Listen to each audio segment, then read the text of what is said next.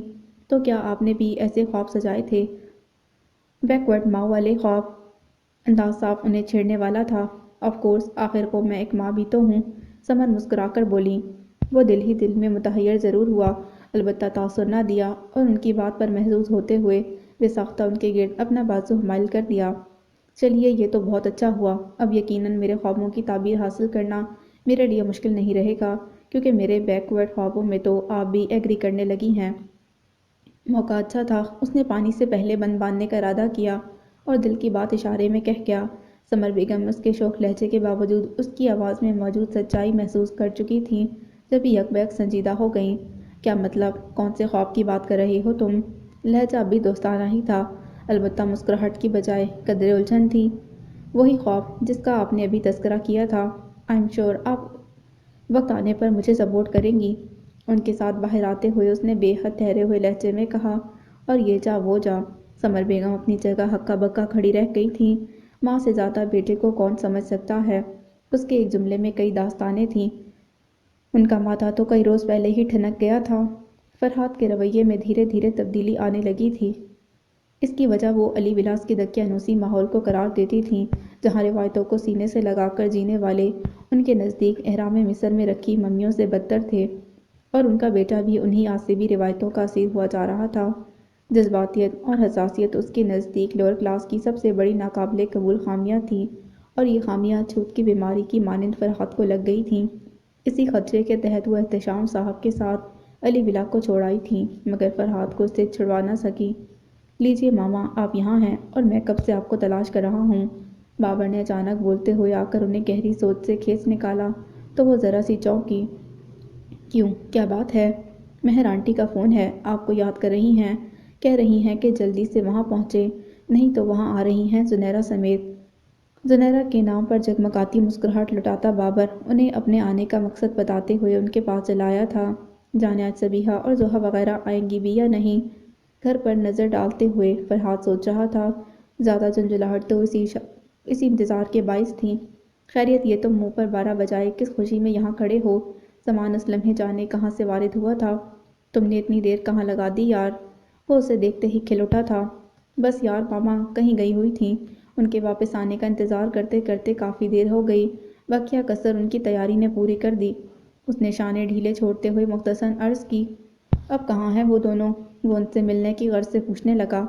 "اندر چلے گئے ہیں"، "بہرحال پہلے یہ بتاؤ، ضحیٰ کے گھر سے کوئی آیا یا نہیں"، اس نے اطلاع دے کر سوال کر ڈالا۔ ابھی تک تو نہیں۔ آنے کا بتایا تھا تمہیں؟ نہیں، فرصت نہیں ملی، وگرنہ میں فون کر لیتا۔ تو گویا اسی لیے موڈ آف کیا ہوا ہے۔ کم آن یار، اب اتنا ڈچی بھی نہ بنو۔ سامان نے ہنس کر اسے چھیڑا۔ ہر کوئی تمہاری طرح نہیں ہوتا مسٹر، کہ مہینوں دل کا سوال ہی زبان پر نہ لا سکے۔ ہم نے تو جو محسوس کیا سوچا فوراً کہہ سنایا۔ اس کا انتظار گراں گزر رہا ہے تو اس کا بھی انتظار کر رہا ہوں۔ وہ سامان کی ہنسی پر چڑھنے والے لہجے میں گویا ہوا تھا تو وہ مزید قہقہ لگا کر ہنس پڑا۔ تم تو واقعی کاٹنے کو دوڑ رہے ہو۔ مجھے معلوم ہوتا کہ یہ انتظار اتنا جاں غسل لگ رہا ہے تو راستے میں پک کرتا آتا تمہاری شیری کو۔ رہنے دو تم یہ ڈینگے مارنا، پہلے اپنا راستہ تو صاف کرو، پھر میری منزل کی فکر کرنا۔ فرحاد اسے اب تک کھلے لفظوں میں اظہار نہ کرنے پر چھیڑ رہا تھا۔ بھئی ہمارا راستہ تو بالکل صاف پڑا ہوا ہے۔ وہ جو کسی شاعر نے کیا خوب کہا ہے، ضروری تو نہیں کہہ دوں لبوں سے داستان اپنی، زباں ایک اور بھی ہوتی ہے اظہار تمنا کی۔ تو ڈیئر بات کچھ یوں ہے کہ جو مجھے کہنا تھا میں نے کہہ دیا، اور جو کچھ مجھے سننا تھا وہ بغیر اس کے کہے میں نے دل میں اتار لیا۔ لہجے میں سرشاری لیے بالوں میں ہاتھ پھیرتے سامان اسے حد درجے مطمئن لگا۔ اس سے پہلے کہ وہ تازہ ترین صورتحال کے بارے میں کوئی رپورٹ لیتا، ماما اندر سے پورے قافلے سمیت برآمد ہوئیں۔ چلو فرحاد، جلدی جلدی گاڑیاں ارینج کرو۔ جی ماما۔ وہ سامان کی بات پر دھیرے سے سر ہلاتا آگے بڑھ گیا تھا تو سامان سمر بیگم کے پاس چلا آیا۔ سلام دعا اور حال احوال کہنے میں جتنی دیر لگی اتنے وقت میں تقریباً سب لوگ اپنی اپنی گاڑیوں میں بیٹھ چکے تھے۔ سامان بھی سیفی اور ماما کے ساتھ سیاہ کی طرف آ گیا تھا۔ میرا خیال ہے کہ سب بیٹھ گئے ہیں، اب چلنا چاہیے، سمر بیگم احتشام صاحب اور تاجان کے پاس آتے ہوئے بولی، مگر اس سے پہلے کہ احتشام صاحب آگے بڑھتے قریب آ کر رکنے والی ٹویوٹا کرولا ان کی توجہ اپنی جانب مبذول کر گئی تھی۔ صبیحہ، زوہا۔ فرحاد نے کافی فاصلہ ہونے کے باوجود انہیں دیکھ لیا تھا۔ یہ کون لڑکیاں ہیں؟ سمر بیگم نے کئی سالوں بعد انہیں دیکھا تھا، جبھی پہچان نہ سکی۔ خاندان والوں کی دیگر تقاریب میں کبھی کبھی اگر یہ لوگ نظر آ بھی جاتے تو قصداً کنی کترا کر گزر جاتی۔ ایک ساس کے ساتھ تو ان کا گزارا نہ ہو سکا تھا، لہٰذا سوتیلی سسرال کے لیے ان کے دل میں بھلا کیا قدر ہو سکتی تھی۔ ادھر سے بھی کوئی کبھی آگے نہ بڑھا کہ ایک تو دلوں میں گنجائش نہ تھی، اس پر متضاد سمر بیگم کے تنتنے والے مزاج کے باعث بہت کم لوگ ان سے بے تکلف ہونے کی جرأت کرتے تھے۔ داجان نے اپنی پوتیوں کو دیکھا تو نہال ہو گئے۔ احتشام صاحب باپ کے انداز سے پہچان گئے تھے کہ یہ سب سفینہ لوٹ سے آئی ہیں، اور اس کی تصدیق نعیم اور سمرہ بھابھی کے باہر نکل کر سلام کرنے سے ہو گئی تھی۔ ارے صبیحہ تم لوگ، یقین کرو میں تو مایوس ہو چلا تھا۔ ابھی سمر بیگم سلام کا جواب دے کر اس نئی اور اچانک افتاد پر خود کو سنبھال نہ پائی تھیں کہ فرحاد کی بے ساختہ اور خوشی سے بھرپور آواز انہیں جیسے حیرتوں کے سمندر میں ڈبو گئی۔ انہوں نے بے حد تعجب سے فرحاد کو دیکھا جو اس وقت نیوی بلو سوٹ میں لجائی شرمائی زوہا کو نگاہوں کی گرفت میں لیتے ہوئے بے خود لگ رہا تھا۔ جی بس ان لوگوں کی وجہ سے دیر ہو گئی، سمرہ بھابھی نے بولنے میں پہل کی۔ نعیم بھائی نے مسکراتے فرحاد کی طرف مسافے کے لیے ہاتھ بڑھا دیا تھا۔ مجھے نعیم کہتے ہیں، یہ میری وائف ہیں سمرہ۔ نعیم نے وہاں موجود داجان سمیت سب کو مخاطب کر کے تعارف کا مرحلہ نپٹایا۔ اس وقت تو بولتی صبیحہ بھی خاصی نروس لگ رہی تھی۔ سمر بیگم کے سوار چہرے پر نظریں ڈالنے کے بعد زوہا بھی سر جھکائے کھڑی تھی۔ البتہ داجان اور احتشام انکل نے جس محبت اور گرم جوشی سے ان کا استقبال کیا وہ سب خوشی محسوس کیے بنا نہ رہ سکے۔ تعارف اور رسمی بات چیت کے ختم ہوتے ہی فرحاد سمر بیگم کی طرف دیکھے بغیر ان سب کو لے کر اس گاڑی کی طرف چلا گیا جس میں تمام لڑکیاں ڈھولک وغیرہ لیے بیٹھی تھیں۔ آئیے آپ سب لوگ یہاں بیٹھے ہیں، مگر فرحاد بھائی ہم لوگ وہیں ٹھیک تھے، یہاں تو ویسے بھی آپ کے رشتہ دار ہیں غالباً۔ فرحاد کے زبردستی کرنے پر تو وہ آ گئی تھیں، مگر سب لوگوں کے اس طرح استقبالیہ نظروں سے دیکھنے پر وہ سب ہی کنفیوز ہو رہی تھیں۔ صبیحہ نے ہمت کر کے لبوں کو جنبش دی، تو کیا تم میرے رشتہ دار نہیں؟ بلا وجہ پریشان ہونے کی ضرورت نہیں، آؤ میرے ساتھ۔ بظاہر وہ صرف صبیحہ سے مخاطب تھا، تاہم سمرہ سے لے کر شفق تک اس اپنائیت سے متاثر ہوئے بنا نہ رہ سکیں۔ زوہا کی خوشی کا عالم ہی جدا تھا، البتہ چہرے پر ہوائیاں اڑ رہی تھیں۔ شینی ان سے ملو، یہ میری کزنز ہیں، یہ صبیحہ، یہ زوہا اور یہ میری کزن بھابھی ہیں۔ باقی لوگوں سے تعارف صبیحہ کروا دے گی، پلیز انہیں ذرا ٹھیک سے جگہ دلوا دو۔ ثنا کی تیوریاں چڑھی تھیں، یہ دیکھ کر کہ اس نے بادل ناخواستہ حیرت سے مجسمہ بنی شینی کو ہی مخاطب کیا اور ان کا تعارف کروا ڈالا۔ البتہ جس بے تکلفی سے اس نے صبیحہ کو صبی کہا تھا، ثنا سمیت رمنا اور کرن وغیرہ کے ماتھے پر شکنوں کا جال بن گیا۔ آئیے پلیز یہاں بیٹھیے۔ فرحات کی آنکھوں ہی آنکھوں میں اشارہ کرنے سے شینی کے ساکت جسم میں حرکت پیدا ہوئی اور وہ بے ساختہ ہی بولی کہ ثنا کی غصیلی نظروں کا اسے بھرپور احساس تھا، مگر اس وقت فرحات اس کے سر پر سوار تھا، لہٰذا اخلاق نبھانے کے سوا کوئی چارہ نہ تھا۔ تم سب ان کا خیال رکھنا، میں چلتا ہوں۔ شینی کو دبے لفظوں میں تاکید کر کے وہ اپنی گاڑی کی طرف چلا گیا جہاں سامان اس کا منتظر تھا۔ خیریت، اب کیا دیر ہے؟ کوئی دیر نہیں، دراصل وہ زوہا کے گھر والے آ گئے ہیں، میں انہیں ایڈجسٹ کر رہا ہوں۔ قریب آتے ہوئے اس نے جلدی جلدی اسے بتایا۔ اوہو، گویا کہ تمہارے سسرال والے آ پہنچے، بھئی مبارک ہو، شکر ہے سفر کا آغاز تو ہوا۔ سامان کا شوخ انداز حسب توقع تھا۔ فرحات کہکا لگا کر ہنس پڑا اور یوں ہی قافلہ منزل مقصود کی طرف چل دیا۔ آج فرحات بے حد خوش تھا، جبھی احد کے ساتھ ہمہ وقت خوش گپیاں کرتا رہا۔ ویسے بھائی، اگر مجھے معلوم ہوتا کہ آپ ہمارے ددیال والوں کی آمد سے اس قدر خوش ہوں گے تو کئی دن پہلے ہی انہیں بلوا لیتا۔ ایمان سے پچھلے دنوں تو آپ نے خوب ہی آسمان سر پر اٹھایا تھا۔ احد نے شگفتگی سے پچھلے دنوں والے اس کے تیکھے مزاج کی طرف اشارہ کیا تو جواباً مسکرا دیا۔ میری چھوڑو برادر، اپنی سناؤ، تمہاری کہانی کہاں تک پہنچی؟ وہ بھی آہستگی سے سہمی ہوئی چل رہی ہے۔ آپ کی دعا ہے، بس ذرا جلدی آپ جگہ خالی کریں تاکہ میری فائل اوپر آ سکے۔ یہ کیا باتیں ہو رہی ہیں بھائی؟ پیچھے بیٹھے ذاکر نے اپنی باتوں سے نکل کر ان دونوں کو متوجہ کیا تو وہ جو احد کی شوخی کے جواب میں کچھ کہنا چاہ رہا تھا، کچھ نہیں ذاکر بھائی کہہ کر خاموش ہو رہا۔ ادھر نعیم بھائی کی گاڑی میں داجان نے احتشام صاحب کو بھی بٹھا لیا اور تمام راستے وہ نعیم بھائی سے سفینہ لاج کے مکینوں اور ان کے مشاغل سے متعلق سوال کرتے رہے۔ داجان تو خود لا علم تھے، لہٰذا نعیم بھائی کی باتوں کو غور سے سنتے رہے۔ آپ فرحات کی کون سی کزن ہیں؟ شینی کو ان سب میں سب سے زیادہ خود کو کنٹرول کرنا آتا تھا، لہٰذا اپنے ناگوار تاثرات اطمینان سے چھپائے ان سے سوال کر رہی تھی۔ جی فرحات بھائی ہمارے چچا زاد کزن ہوتے ہی، جبکہ شفق ہماری اکلوتی پھپھو کی اور اکلوتی بیٹی ہے۔ آپ بتائیے آپ کون ہیں؟ سبیحہ کو ہر حال میں مرال ہائی رکھنا تھا، لہٰذا وہی جواب دے رہی تھی۔ البتہ سمرا بھابھی مون کو گود میں لیے گہری نظروں سے وہاں موجود لڑکیوں کے تاثرات پڑھنے کی کوشش کر رہی تھیں۔ سبیحہ کے سوال پر شینی کی معنی خیز مسکراہٹ گہری ہو گئی۔ بھئی میں تو فرحات اور احد کی ماموزاد ہوں، جبکہ ثنا اور امنہ بڑی خالہ کی بیٹیاں ہیں۔ فی الحال پر زور دیتے ہوئے معنی خیزی شینی کے چہرے پر خاص تاثر بنی ہوئی تھی۔ زوہا سمیت تقریباً سبھی چونک گئے۔ اس کے بعد شینی نے کس کا تعارف کرایا کوئی بھی ٹھیک سے سن نہ سکا، خصوصاً سبیحہ، زوہا اور مدت تقریباً خالی الذہن کیفیت میں بیٹھی رہ گئیں۔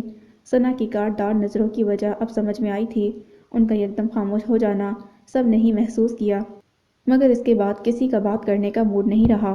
فرحات نے تذکرہ تو کئی بار کیا تھا کہ سمر بیگم اس کی شادی اپنے میکے میں ہی کرنا چاہ رہی ہیں، مگر یہ بات زبان زد عام ہو گئی، انہیں اندازہ نہ تھا، جب یہ لبوں پر قفل پڑ گئے تھے۔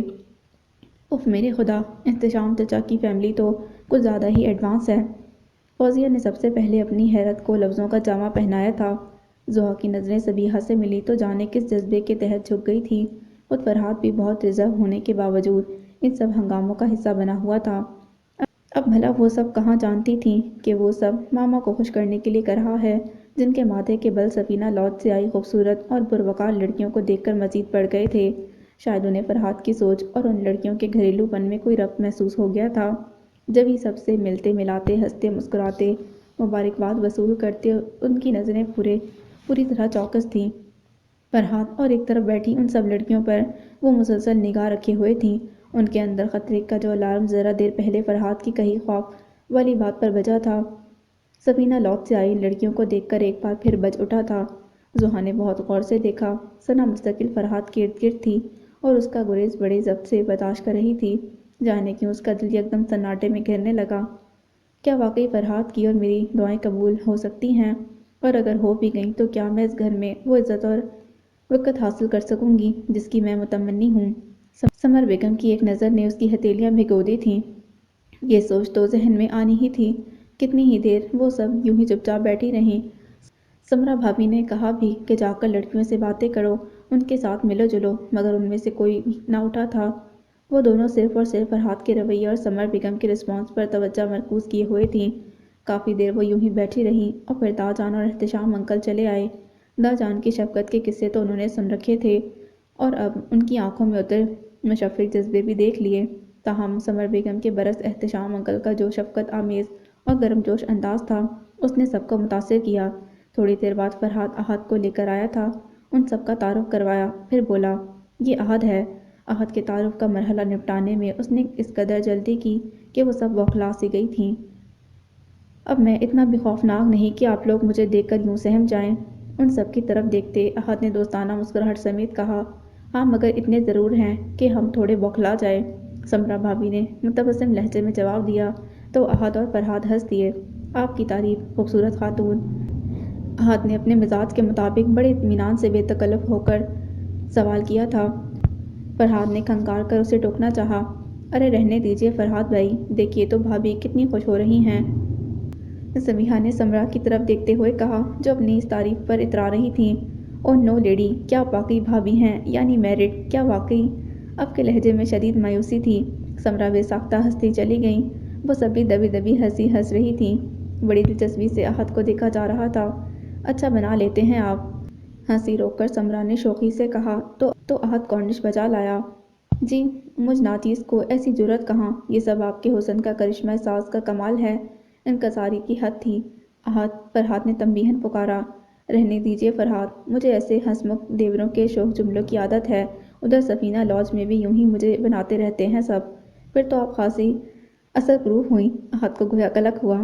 کہہ سکتے ہیں، بہرحال آپ اپنی صلاحیتوں کا استعمال کرتے رہیں کیونکہ بھابھی گھر لا رہے ہیں۔ سمرا نے شانے اچکاتے ہوئے مون کو گود میں اٹھایا اور مزے سے بولی، چلو بیٹا انکل سے ہاتھ ملاؤ، یہ تمہارے چچا ہیں۔ لیجیے، ابھی ہمارے بھائی کی شادی بھی نہیں ہوئی اور ہم چچا بن گئے۔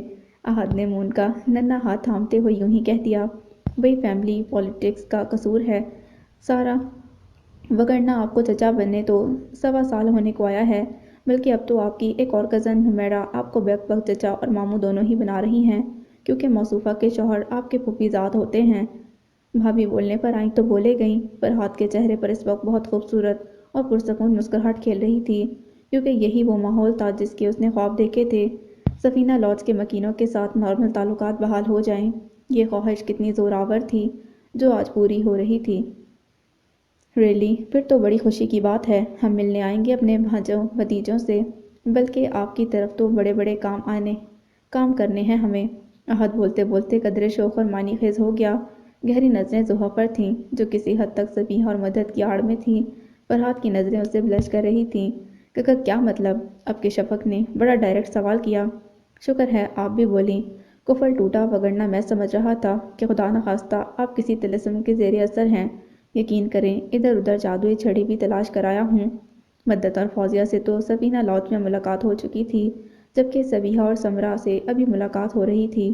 زحا کے بارے میں وہ جانتا تھا، ایسے صرف شفق ہی تھی جس کی خاموشی اسے ڈسٹرب کر رہی تھی کہ آیا وہ یہاں آ کر پچھتا تو نہیں رہی۔ جی، شفق کی حیرانی بجا تھی۔ پلیز شفق، مائنڈ مت کرنا، اس کی عادت ہے۔ فرحاد نے اپنائیت سے کہہ کر احد کو گھورا، اور اس سے پہلے کہ وہ کوئی جواب دیتا شینی احد کو پکارتی چلی آئی، ارے احد تم ادھر ہو، میں کب سے تمہیں تلاش کر رہی ہوں، چلو نا، رسم شروع ہونے والی ہے۔ سمیحہ نے دیکھا اس کے پکارنے اور وہاں چلے آنے پر فرحاد کا موڈ یکدم آف ہو گیا تھا، حالانکہ بظاہر وہ خاصی ریزنیبل لڑکی لگ رہی تھی۔ راستے میں اس نے ہی تو ان سے باتیں کی تھیں، سب کے دل میں اس کے لیے خاصی جگہ بن گئی تھی۔ دلوں میں جھانک کر کون دیکھتا ہے کہ آپ کسی کے لیے کیسی سوچ رکھتے ہیں۔ لبوں سے جھڑنے والے میٹھے بول سننے والے کی سماعتوں کا اعتبار بنتے ہیں، خواہ دل میں لاکھ کدورت اور عناد ہو، یہاں کا سیاسی اصول ہی دل کے کواڑ بند ہوں، باہیں کھلی رہے ہیں، مگر وہ جانتی نہ تھی۔ سو واٹ، میرا ان لڑکیوں والی رسموں سے بھلا کیا تعلق، تم جاؤ انجوائے کرو۔ اس نے حد المقدور اپنے لہجے کو درست رکھا، انجوائے کرنا چاہتی ہوں، جبھی تو تمہیں بلا رہی ہوں، ایک انداز دلربا سے کہا گیا۔ شینی کا بے باک انداز ان سب کو خفیف کر گیا، وہ سبھی نظریں جھکانے پر مجبور ہو گئی تھیں۔ احد الگ کلس کر رہ گیا تھا، جبکہ فرحاد نے منہ ہی پھیر لیا، پلیز شینی، میرا موڈ نہیں، بلکہ تم میری ان تمام کزنز کو لے جاؤ، یہ سب ہماری خاص مہمان ہیں، ہمارے ددیال سے پہلی بار کوئی آیا ہے، انہیں لگے گا یہ اپنے چچا کے گھر آئی ہیں، آئی ایم شور تم سے بہتر یہ کام کوئی نہیں کر سکتا۔ شینی کو شیشے میں اتارنا حد سے زیادہ کون جانتا تھا، وہ اس اعتبار پر جیسے نہال سی ہو گئی، جھٹ بولی، شور تم کہو اور میں نہ مانوں، تھینکس شینی۔ احد کے متشکر انداز پر شینی بے حد خوبصورت مسکراہٹ سمیت ان کی طرف بڑھی، پلیز آئیے، میں آپ کو اور لوگوں سے بھی انٹروڈیوس کرواؤں گی۔ یوں بھی سمر پھپھو کے ان لاس کے بارے میں تو ہمیشہ ہی ایک مسٹری رہی ہے۔ آئی ایم شیور سب آپ سے مل کر اچھا فیل کریں گے۔ کیا چیز ہوتی ہے چاہ بھی، عورت کے دل کو کیسے روئی کے گالے کی مانند نرم اور نازک بنا دیتی ہے۔ اپنے محبوب کی نظروں میں سمانے کے لیے پھر کوئی بھی قدم اٹھانا دشوار نہیں لگتا۔ شاید اسی لیے بہت جلد دیواروں میں چنوا دی جاتی ہے نارکلی۔ مگر یہاں نارکلی نہیں بلکہ نشینی ابرار تھی، جسے یقین تھا کہ یہ بازی اسے جیتنے میں مشکل نہیں ہوگی، مگر پھر بھی وہ احد کو اپنی محبت سے جیتنا چاہتی تھی، خاندانی زور آزمائی سے نہیں۔ شادی کے فنکشن میں جانے کے لیے سمرا اور شفق تیار نہیں ہو رہی تھیں۔ صبیحہ نے کہا بھی، مگر دونوں نے کوئی نہ کوئی معقول بہانے بنا دیے۔ البتہ اس روز رخسانہ بیگم اور اکرام صاحب بچوں کے ساتھ جا رہے تھے۔ نعیم بھائی نے آذر، ساجد اور عمر کو بھی زبردستی تیار کر لیا تھا۔ چلو جلدی سے تیار ہو جاؤ زوہا، ہمیں 1 گھنٹے بعد نکلنا ہے گھر سے۔ اسے زوہا کے تیور ٹال مٹول کرتے نظر آ رہے تھے، جب یہ اپنی تمام تر کام چوری کے باوجود اس کا سوٹ پریس کر کے لے آئی تھی۔ رکھ دو صبیحہ، میرا فی الحال اٹھنے کا موڈ نہیں۔ اس کے لہجے سے بیزاری عیاں تھی۔ بیڈ پر نیند دراز تکیے سے کمر ٹکائے وہ کچھ زیادہ ہی خاموش لگ رہی تھی۔ اس روز والی مستعدی اور سرخوشی کا کوئی رنگ نہ تھا چہرے پر۔ صبیحہ کی نظروں سے یہ بات مخفی نہ تھی۔ کل جب سے وہ لوگ گھر آئے تھے، وہ اسی طرح کچھ الجھی سوچوں میں گم، کسی ادھیڑ پن میں غلطہ نظر آ رہی تھی۔ یقیناً فرحات کے گھر والوں اور ماحول سے متعلق سوچوں نے اسے اپنے حصار میں لے رکھا تھا۔ کیوں آج جانے کا پروگرام نہیں ہے؟ پلیز نہ مت کہنا، میں ابھی بھابھی سے اور شفق سے بحث کر کے آ رہی ہوں۔ Not again. اس نے لہجے کو نارمل رکھتے ہوئے سوال اور تنبیہ ایک ساتھ کی تھی۔ صبیحہ، ایک بات پوچھوں؟ اس کے جملے کے جواب میں کوئی تاثر نہیں دیا تھا اس نے، بلکہ الٹا سوال کرنے کی اجازت طلب کی۔ صبیحہ نے کسی قدر خوفزدہ نظروں سے اسے دیکھا تو جانے کیا سوچے جا رہی تھی۔ کہو، کل تمہیں فرحات کے گھر جا کر کیسا لگا؟ پلیز سچ بتانا۔ عجیب کھویا کھویا التجائیہ لہجہ تھا، جیسے وہ اس کی رائے سن کر کسی نتیجے پر پہنچنے کی صحیح کر رہی ہو۔ صبیحہ الجھ گئی، مگر سنبھل کر بولی، بہت اچھا لگا، بلکہ سچ تو یہ ہے کہ مجھے بہت خوشی ہوئی۔ کئی سالوں کے بعد ہم اپنوں سے ملے تھے۔ زوہا کی گہری نظریں اسی پر مرکوز تھیں، مگر وہ عام سے انداز میں کہتی چلی گئی، کیوں؟ تم کیوں پوچھ رہی ہو؟ کیا تمہیں وہاں جا کر اچھا نہیں لگا؟ اس کی بات پر زوہا نے گہری سانس بھر کر نظر پھیری تو اس نے قدرے توقف کے بعد پوچھ لیا۔ کل سے یہ سوال اس کے اندر باہر گردش کر رہا تھا۔ مجھے پتہ نہیں میں کیا فیل کر رہی ہوں، مگر صبیحہ سچ کہوں مجھے فرحات کی ماما سے سخت خوف محسوس ہو رہا ہے۔ ان کی نظروں میں جو انکہی سی باتیں تھیں نا، انہوں نے میرے اندر آس کا جلتا دیا بجھا دیا ہے۔ مجھے ایسا لگ رہا ہے کہ جیسے صحیح معنوں میں تو کھیل اب شروع ہوا ہے اور اس کھیل میں میرا مات کھانا گویا طے کیا جا چکا ہے۔ سراسیمگی سے بھرپور لہجے میں کہتے وہ صبیحہ کو پریشان کر گئی۔ کتنا چاہا تھا اس نے کہ زوہا یہ بات محسوس نہ کرے جو کہ وہ اور مدت محسوس کر گئی تھی، مگر زوہا اتنی کم فہم بھی نہ تھی۔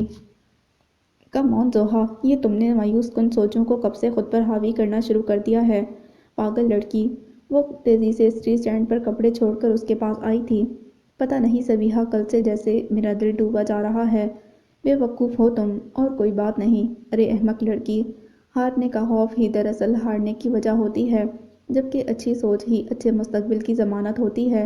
اگر تم اس طرح منفی سوچوں کو خود پر حاوی کرو گی تو تمہارا ہی نقصان ہے ڈیئر۔ اس کا ہاتھ تھام کر اسے سمجھاتے ہوئے صبیحہ کس قدر بردبار اور متین لگ رہی تھی۔ سنجیدگی سے اس کا درد کا بھی واسطہ نہ تھا، مگر وقت انسان کو دھیرے دھیرے بدلتا رہتا ہے۔ وہ بھی پہلے کی نسبت بہت بدل گئی تھی۔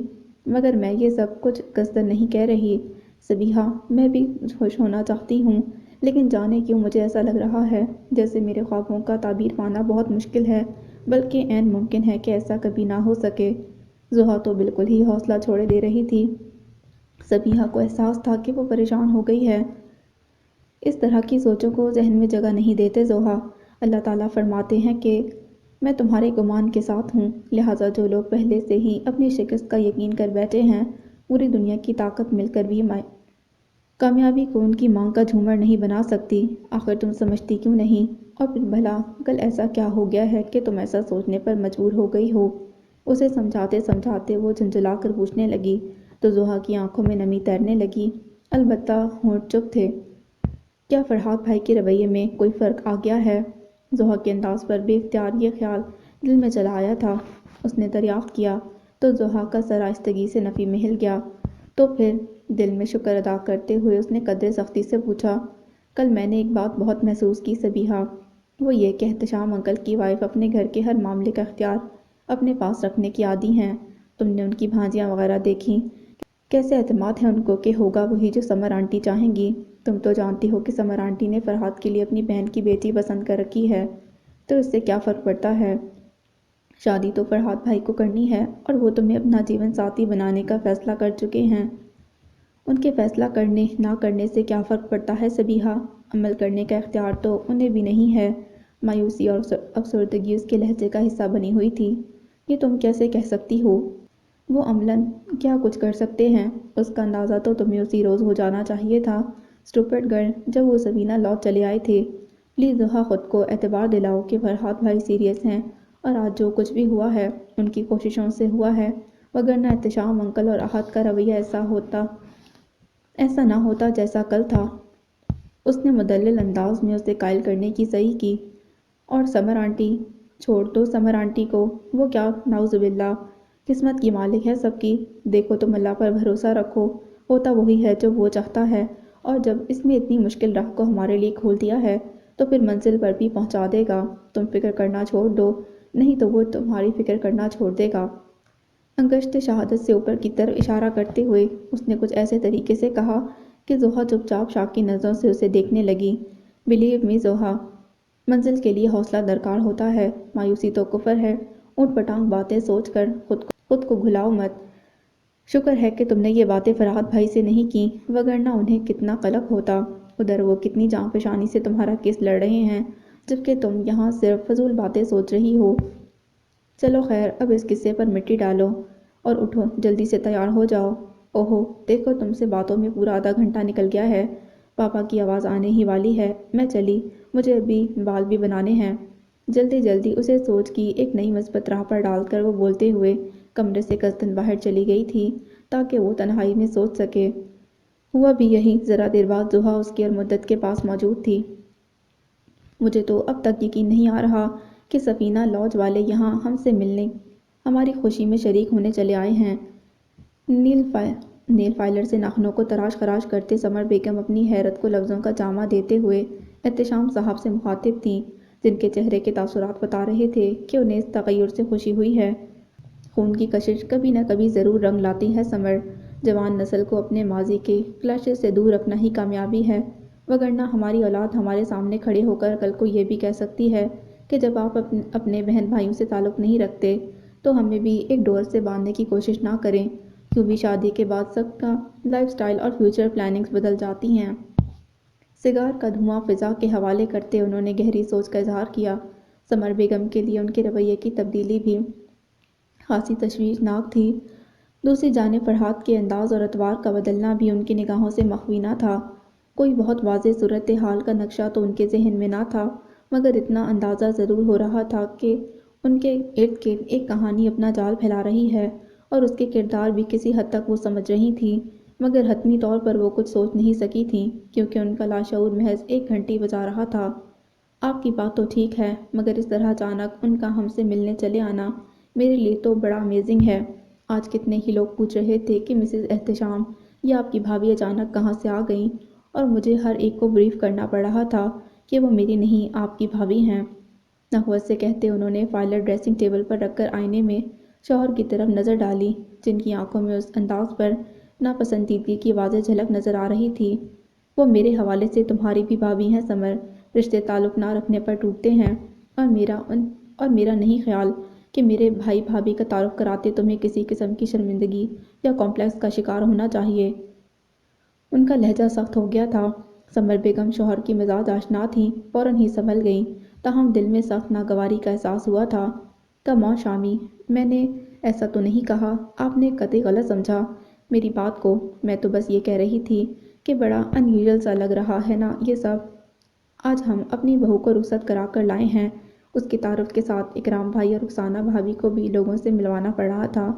یہ کوئی ایسا مسئلہ نہیں ہے سمر کہ یوں رات گئے ہم اسے ڈسکس کریں، میرا خیال ہے کہ وقت کا فیصلہ قبول کرنے میں ہمیں ہچکچانا نہیں چاہیے۔ ہمیں خوشی ہے کہ پاپا کی برسوں کی خواہش آج پوری ہو رہی ہے۔ مائیں علیحدہ ہونے سے خون الگ نہیں ہو جاتا۔ جیسے میں اپنے تینوں بیٹوں کو ایک ساتھ دیکھنے کا خواہش مند ہوں، ایسے ہی پاپا بھی ہم چاروں بھائیوں کو متحد دیکھنے کی تمنا رکھتے ہیں، اور اب ان کا یہ ارمان پورا ہونے والا ہے، جس کے لیے ہمیں اپنی جوان نسل کا شکریہ ادا کرنا چاہیے۔ ہماری اولاد ہماری کوتاہیوں کا ازالہ کر دے، اس سے اچھی بات اور کیا ہو سکتی ہے؟ مگر حیرت سے ساکت بیٹھی سمر نے ان کے چپ ہونے پر کچھ کہنے کی کوشش کی۔ پلیز سمر، آج پاپا کی آنکھوں میں جو خوشی میں نے اس لمحے دیکھی جب اکرام بھائی نے مجھ سے ہاتھ ملایا تھا، میں بھلا نہیں سکتا۔ تم نے مجھے میری ماں سے جدا کر کے تمام عمر اپنی چلائی ہے، مگر آج میں سفینہ لاج کے مکینوں کے معاملے میں کچھ سننے کا روادار نہیں۔ میں تمہیں بھی سمجھتا ہوں اور تمہارے مزاج کو بھی۔ تمہیں شیئر کرنے کی عادت نہیں، مگر مجھے تنہا رہتے رہتے تھکن کا احساس ہونے لگا ہے۔ انہیں ہاتھ اٹھا کر بولنے سے اشارہ کرتے ہوئے احتشام صاحب نے جس صاف گوئی کا مظاہرہ کیا، سمر بیگم کی آنکھیں حیرت سے پھیل گئیں۔ اف خدایا، اس قدر تبدیلی! کہاں غلطی ہوئی ہے مجھ سے، یا پھر کسی نے سحر پھونک دیا ہے ان پر؟ اپنی سالوں کی ریاضت مٹی میں ملتی محسوس ہو رہی تھی اس لمحے۔ کیا مطلب ہے آپ کا؟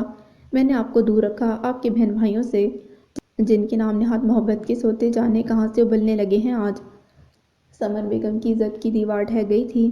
اپنے مخصوص ٹچ لہجے میں بولتے ہوئے احتشام صاحب کے مقابل آ بیٹھیں تو انہوں نے بے حد سنجیدگی سے انہیں دیکھا اور ایش ٹرے میں سگار مسل دیا۔ بہن بھائیوں سے نہ سہی، والدین سے تو تم نے ہمیشہ ہی دور رکھا، اور آپ تو جیسے اتنے ناسمجھ تھے کہ میرے اشاروں پر چلتے۔ تیز لہجے میں ان کی بات کاٹ کر انہوں نے بے حد طنز سے کہا، میں اس کھینچا تانی سے اکتا گیا تھا، کمپرومائز کیا تھا میں نے اپنے بچوں کی خاطر اور اس محبت کی خاطر جس کے باعث میں نے اپنے والدین کے خلاف جا کر تم سے شادی کی تھی۔ جواباً انہیں بھی غصہ آ گیا۔ ابھی کچھ دیر قبل ہی تو رخصتی کروا کر دلہن کو گھر لانے کے بعد ضروری رسمیں ادا کر کے مسز احتشام اپنے کمرے میں آئی تھیں، اور باتوں باتوں میں یہ جنگ چھڑ گئی۔ اوہ، تو گویا آپ کو پچھتاوا ہے اپنے فیصلے پر۔ تو جائیں چلے جائیں انہی مڈل کلاس لوگوں میں جن سے دور لا کر میں نے آپ کو ترقی کا راستہ دکھایا۔ سمر بیگم تو حتے سے اکھڑ گئی تھیں، ذرا بھی مروت سے کام لینا نہ سیکھا تھا انہوں نے۔ احتشام صاحب نے بے حد ٹھہری نظروں سے انہیں دیکھا جو اس وقت شعلہ جوالا بنی ہوئی تھیں۔ آہستہ لہجے میں بات کرو سمر، میں نہیں چاہتا کہ ماضی کی راکھ کے ڈھیر کا یہ دھواں ہمارے بچوں تک پہنچے۔ رہ گئے میرے گھر والے، وہ اگر مڈل کلاس تھے تو تم بھی انا اور وقار والے تھے، بخشنا جانتے تھے، جب بھی کبھی پلٹ کر تم سے سوال نہیں کیا۔ مگر اب جب کہ ہم اپنی اپنی زندگیاں گزار چکے ہیں، میں مزید کوئی رکاوٹ برداشت نہیں کروں گا۔ انہوں نے بھی کھری کھری سنا ڈالی۔ مجھے تو یہ سمجھ نہیں آ رہا کہ کس نے پوائزن کیا ہے آپ کو۔ احتشام صاحب کے اس انداز پر وہ جنجلا کر بڑبڑانے لگیں۔ کسی نے نہیں کیا پوائزن مجھے، مگر اب میں جان گیا ہوں کہ مجھے کیا کرنا ہے، میرا فرض کیا ہے۔ تم بھی سمجھ لو تو بہتر ہے، وگرنہ میں تو بہت پہلے ہی تمہارے فعل پر سوال کرنے کے حق پر دستبردار ہو چکا ہوں۔ آج سے نہیں، شادی کے دوسرے سال سے، جب ہم نے علی ولا چھوڑا تھا۔ مجھے نہیں معلوم تھا احتشام علی کہ آپ کا دل اب تک ماضی کے کھنڈروں میں بھٹکتا رہا نہیں ہے، مگر آج کی قوت کو دیکھ کر مجھے لگا ہمیں واقعی مل جانا چاہیے۔ آخر میں مرنے سے پہلے بچوں کو کیا رشتے دے کر جا رہا ہوں، انہیں اتنی قریبی اور خوبصورت رشتوں سے محروم رکھنا ظلم ہے، اور میں اس روایت کا خاتمہ کر رہا ہوں۔ مجھے امید ہے تم میرا ساتھ دو گی۔ ایک خواب آگہی لہجے میں بولتے احتشام صاحب نے بڑی امید سے سمر بیگم کی طرف دیکھا تو وہ جھٹکے سے اٹھیں اور اپنی جگہ لیٹ کر کروٹ بدل لی۔ نہیں سمر، اب تمہاری نہیں چلے گی۔ میں نے فرحاد کی آنکھوں میں خواب پڑھے ہیں، میں اسے ہرٹ نہیں کر سکتا۔ 27 سال پہلے میرے غلط فیصلے کو پاپا نے سر آنکھوں پر رکھا تھا، میں بھی اپنے بیٹے کی خوشی کے لیے ایسا ہی کروں گا، جبکہ اس کا فیصلہ تو غلط بھی نہیں۔ وہ نازک سی پیاری لڑکی واقعی ایسی ہی ہے کہ اس کے ساتھ فرحاد خوش رہے گا۔ جوانی کا ہر فیصلہ سرکشی نہیں ہوتا، اسی لیے نہایت معذرت کے ساتھ کہ اب مجھے تمہارے مقابلے پر اپنے خون کا ساتھ دینا ہوگا، اور اس کے لیے میں دل و جان سے تیار ہوں۔ سائیڈ لیمپ بند کرنے سے پہلے سمر بیگم کی پشت کو دیکھتے ہوئے وہ دل ہی دل میں ان سے مخاطب تھے۔